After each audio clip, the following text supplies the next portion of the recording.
Good morning. It's the 17th of March, 2024. Today's the day we leave the Galapagos Islands towards for the Marquesas. Here is the beautiful town of Santa Cruz, or it's a beautiful island of Santa Cruz. And 3,000 mile journey starts today. Almost no wind. We're not expecting a whole lot of wind for the next probably about day and a half until we get about probably 4 to 5 degrees south latitude. We have enough fuel to make it for 1,200 miles, so that shouldn't be a problem. Having to motor for a couple 300 miles at first.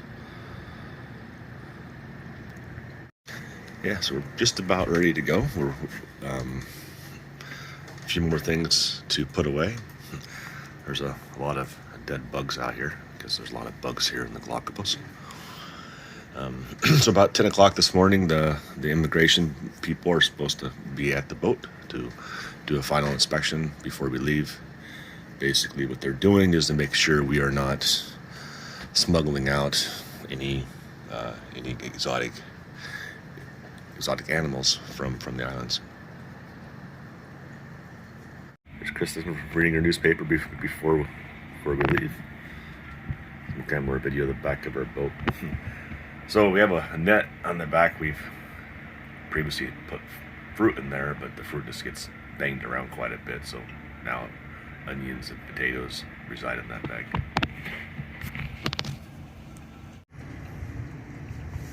Got a videotape of me as well before we leave. See the little yellow boat? Those are the water taxis that you have to use in the Galapagos. And here we are leaving Santa Cruz. Checked out, no problems. Like 6 people came on board for the inspection and final checkout.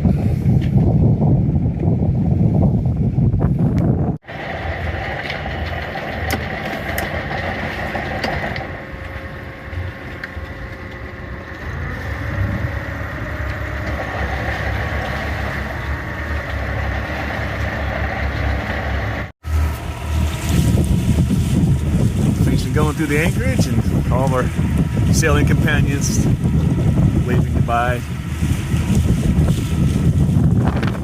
Most of them are joining us on this passage in a couple of weeks. So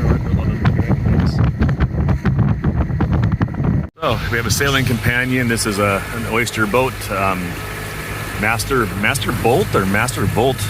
Not sure which one, but we just talked to him on the radio, and we're leaving at the same time, going to the same location, and should be probably about the same speed. So just let each other know if anybody needs anything. Just let the other person know, and a little bit of safety on passage. So motoring continues on the 17th of March, day 1. We have another boat. Looks like also an oyster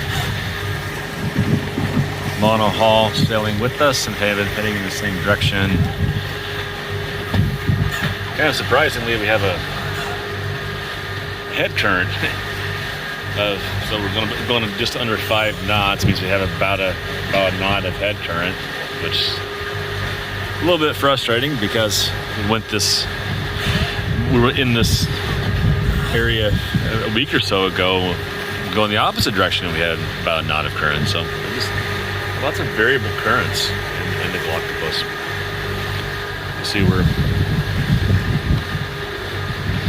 still quite a bit to go until we're out of the Galapagos. But we're trying to head down. We're trying to get down to about 3 to 5 degrees south latitude. Right now, we're at just under 1 degree south latitude. Heading of 220 degrees true. Well, morning of day 2. Last night it was a little bit squally. You can still see some squalls. Still motoring. We're moving about 6 knots. We're about 2 degrees, 10 minutes south latitude. We just started getting into some tropical Trade winds at about 3 degrees south latitude. It might be too strong, but it should allow us to start sailing. Hopefully we'll be at that location maybe later on today or this evening. Seas kind of mostly flat. You can never really tell the height of the seas when you're looking down on them, but they're probably 2 meter. Some less, some a little bit more, but the forecast also show about 2 meter. Anyhow, that's first night has passed. It usually takes about a couple, 3 nights before the crew and until we all get into the rhythm of passage. You never sleep very well at first. After a couple days, you just sort of lay down. You're pretty much asleep as soon as you lay down, and you just sleep more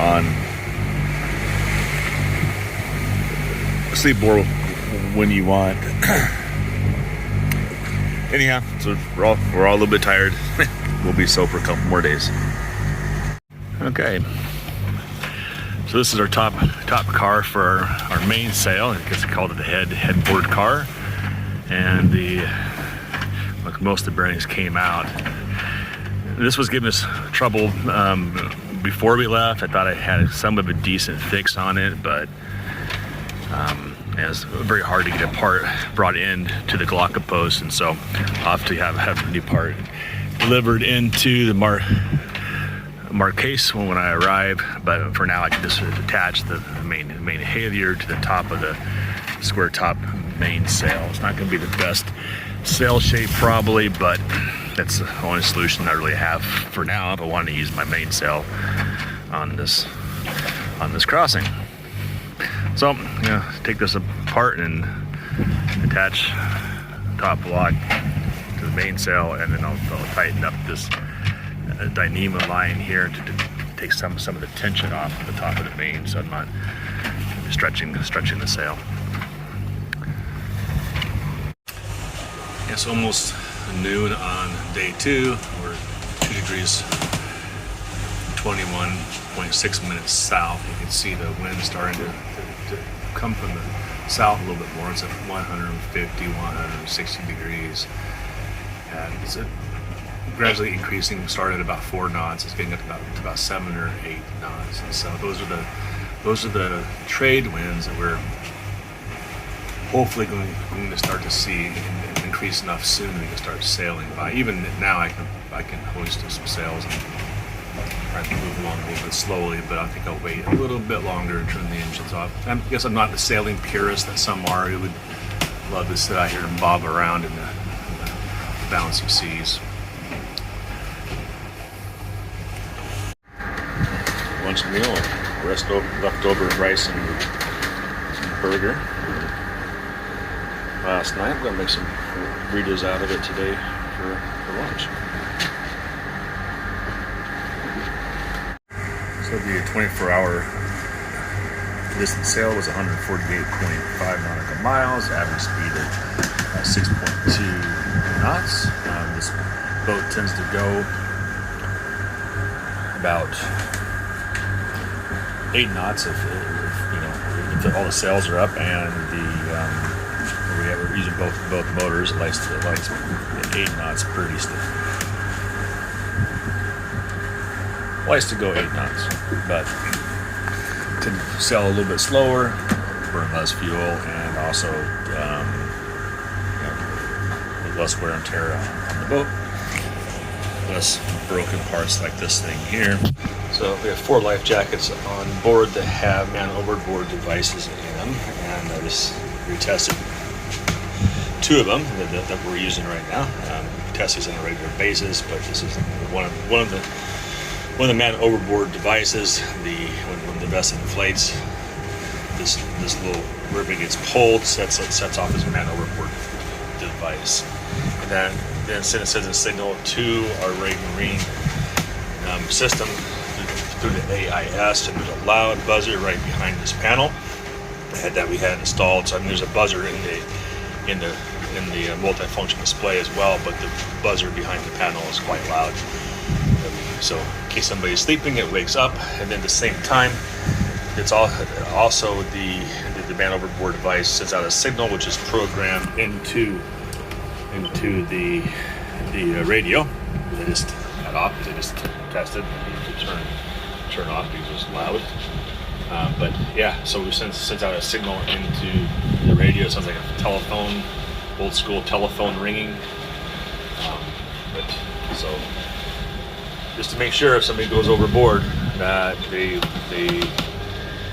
will be found. Hopefully they'll be found anyway. And then also a man overboard device location where the person fell off is displayed on the displays as well.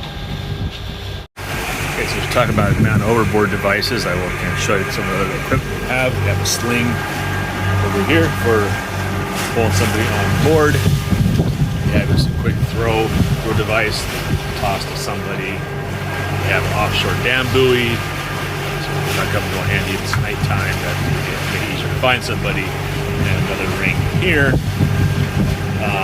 that once again help somebody secure to come on board. In addition to all that, I installed just a carabiner onto a line, which then I did a wrap around and attached to an electric winch, which is used for the pulling the dinghy up. But also, just in case we're having an issue getting somebody back on board, we can just strap that carabiner to their life vest and winch them back on board.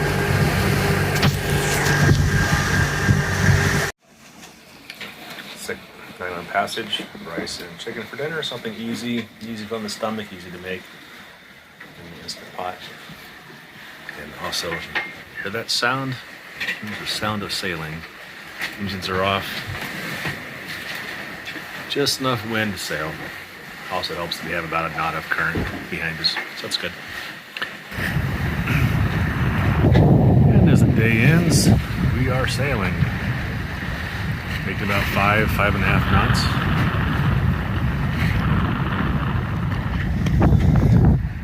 So nice not to hear the engine.